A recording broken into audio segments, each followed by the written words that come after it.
सवालातुन भरा दिल अय्यान एक 14 साला लड़का एक छोटे से कस्बे में रहता था जहां दिन में 5 वक्त अजान की आवाज़ गूंजती थी। वो एक मुस्लिम घराने से था मगर इस्लाम की असल हकीकत से नावाकिफ था। एक दिन उसने अपनी नानी से पूछा, नानी, हम नमाज क्यों पढ़ते हैं, रोज़ा क्यों रखते हैं, इस्लाम की असल हकीकत क्या है?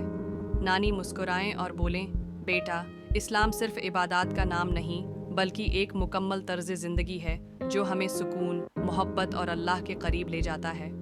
अय्यान ने फैसला किया कि वो इस्लाम है को गहराई से समझेगा। सीखने का सफ़र। अगली सुबह अय्यान अपने वालिद के साथ फजर की नमाज के लिए मस्जिद गया। जब उसने सजदा किया तो उसके दिल को एक अजीब सा सुकून महसूस हुआ।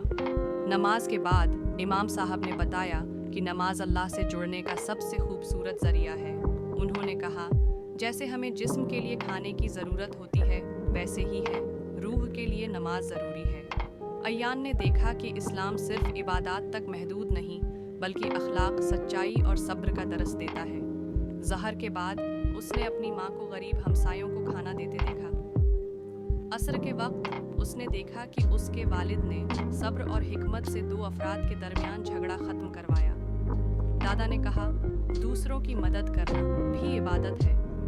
ईमान का इम्तिहान। एक दिन अय्यान के दोस्तों ने उसे मगरिब की नमाज के वक्त खेलने के लिए बुलाया। इसे याद आया कि एक सच्चा मोमिन वही होता है जो मुश्किल वक्त हो मैं भी अल्लाह की रज़ा को चुनता है। उसने पहले नमाज अदा की। जब वो वापस आया तो खेल ख़त्म हो चुका था। उसके दोस्त बिलाल ने पूछा, तुम नमाज को इतनी अहमियत क्यों देते हो? अय्यान मुस्कुराया और बोला, क्योंकि ये मुझे अल्लाह से जोड़ती है।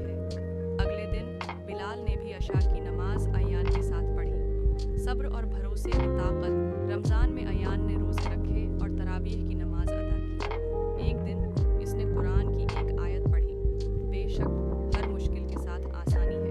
इल कुरान 9-14 आयत। उसे एहसास हुआ कि अल्लाह पर भरोसा ही हर मुश्किल का हल है। एक दिन स्कूल में